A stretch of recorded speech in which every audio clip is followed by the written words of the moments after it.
Assalamualaikum warahmatullahi wabarakatuh. Bagaimana kabarnya anak-anakku kelas 4? Bertemu lagi di pembelajaran hari ini. Hari ini kita akan belajar tema 1, indahnya kebersamaan, subtema 1, keberagaman budaya bangsaku, pembelajaran 1. Anak-anak, sudah siap belajar hari ini? Sudah ya? Mari kita awali dengan membaca doa terlebih dahulu. Semoga kita selalu sehat dan diberikan kemudahan dalam melaksanakan kegiatan belajar hari ini. Mintalah bantuan kepada ayah atau bunda untuk mendampingi anak-anak selama melakukan kegiatan pembelajaran ya.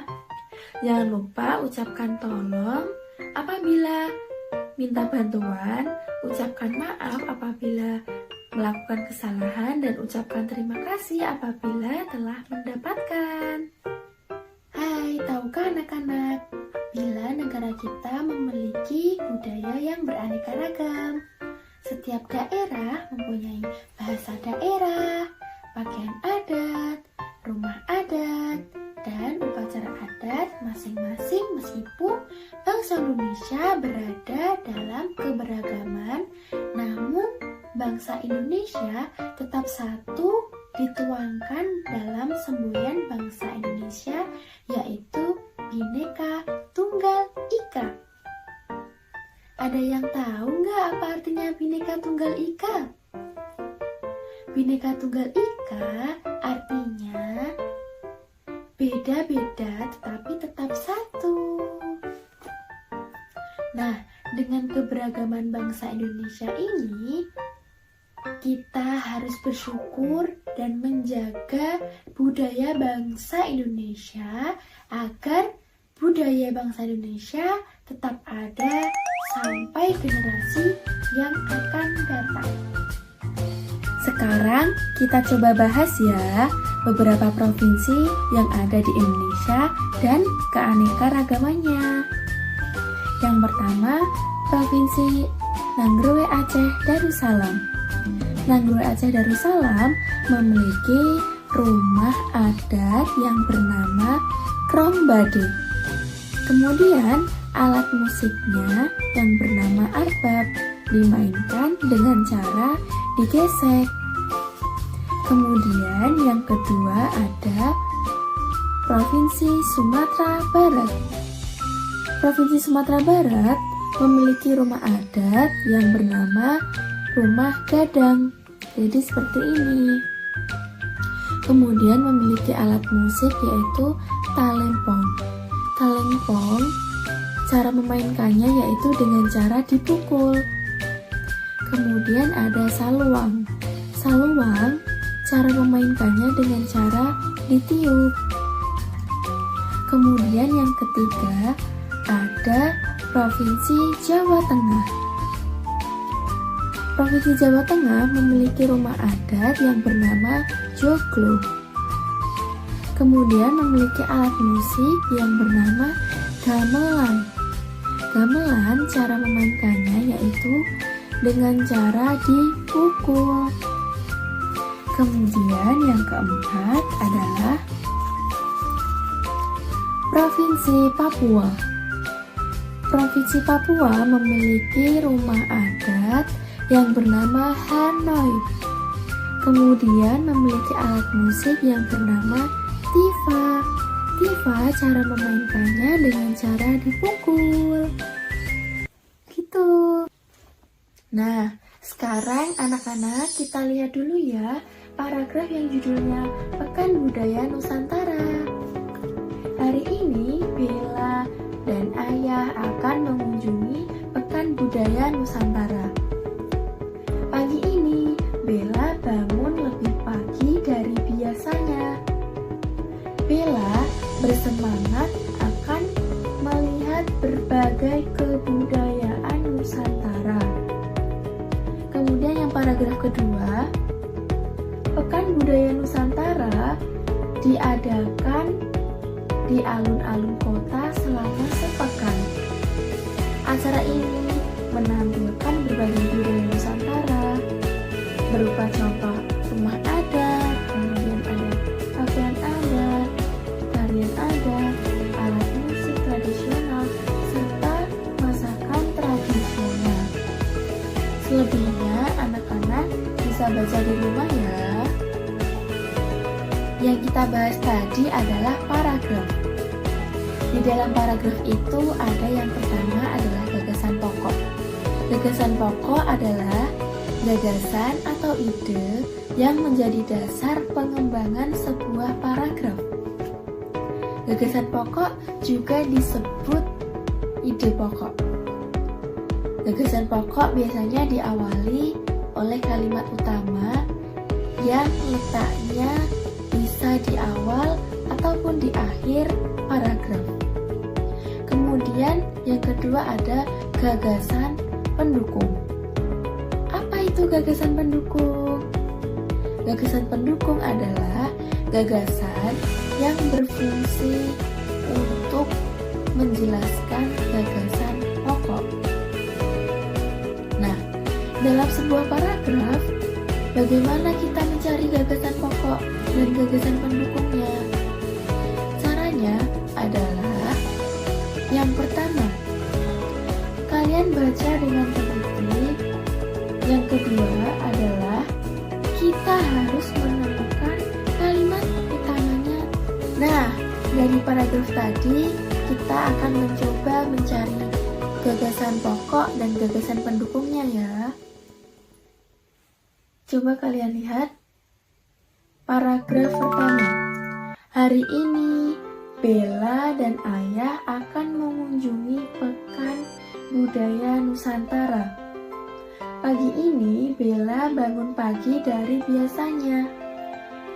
Bella bersemangat akan melihat berbagai kebudayaan Nusantara.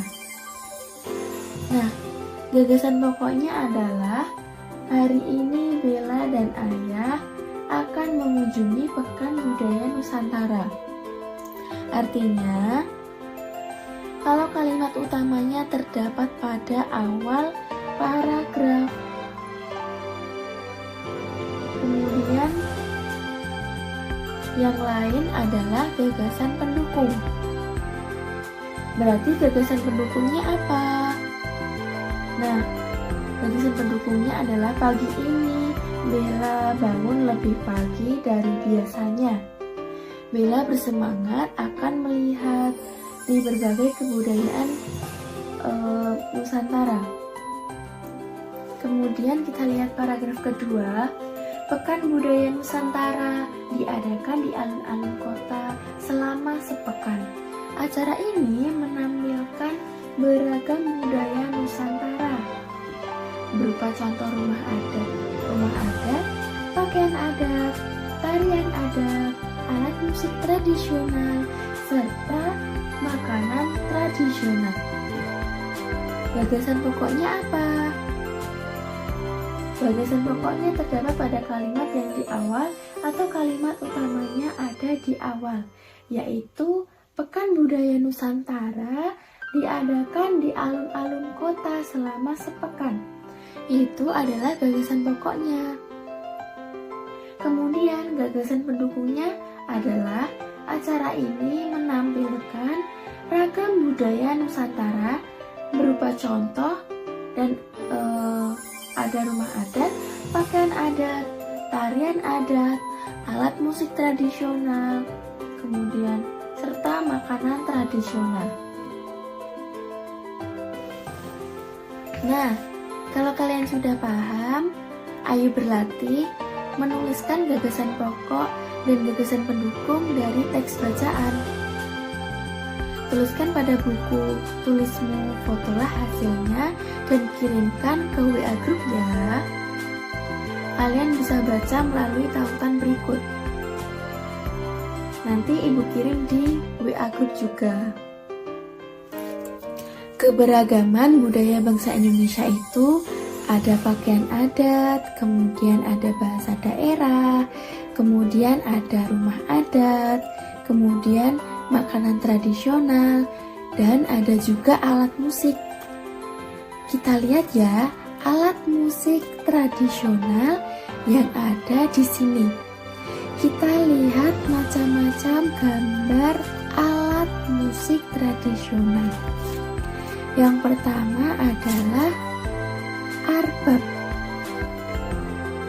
Nah, arbab ini dibunyikan dengan cara digesek. Kemudian yang kedua ada saluang. Nah, saluang yang ini ya. Saluang dibunyikan dengan cara ditiup. Kemudian ada talempong. Talempong dibunyikan dengan cara dipukul. Kemudian ada gamelan. Gamelan dibunyikan dengan cara dipukul. Kemudian ada tifa. Tifa dibunyikan dengan cara dipukul juga. Nah, supaya kalian lebih paham, kalian buat clipping tentang alat-alat musik tradisional dan cara memainkannya. Carilah foto-foto alat musik tradisional melalui internet. Kemudian gabungkan dengan aplikasi pengedit foto dan beri nama serta cara memainkan pada tiap fotonya ya. Kalau sudah selesai, kirimkan hasilnya melalui WA Group. Sekarang Ibu ada alat musik pianika. Pianika ini dimainkan dengan cara ditiup. Seperti itu. Kemudian alat-alat musik itu ketika dimainkan akan menghasilkan bunyi. Apa itu bunyi? Bunyi adalah energi yang dapat kita dengar. Kemudian tinggi rendahnya bunyi atau bunyi yang kita dengar itu ditemukan oleh 3 hal. Yang pertama adalah frekuensi, yang kedua adalah amplitudo, yang ketiga adalah resonansi. Apa itu frekuensi? Frekuensi adalah banyaknya getaran. Kemudian, apa itu amplitudo? Amplitudo adalah simpangan maksimum dari suatu gelombang yang akan mempengaruhi kuat lemahnya bunyi. Kemudian resonansi adalah peristiwa ikut bergetarnya sebuah benda disebabkan getaran dari benda lainnya. Nah, sekarang Ibu punya celengan dan spidol. Benda ini biasa kita temukan di sekitar kita dan dapat menghasilkan bunyi dengan cara dipukul seperti ini. Nah, sekarang kalian coba manfaatkan benda-benda yang ada di sekitar rumah kalian yang dapat menghasilkan bunyi. Buatlah video tentang benda tersebut dan berikan penjelasan bagaimana benda tersebut dapat menghasilkan bunyi. Kalau sudah selesai, dikirimkan hasilnya melalui WA Group ya. Nah, bagaimana pembelajaran hari ini? Menyenangkan bukan? Sekian ya pembelajaran pada hari ini. Jangan lupa jaga kesehatan. Sampai ketemu lagi di video selanjutnya. Terima kasih. Wassalamualaikum warahmatullahi wabarakatuh.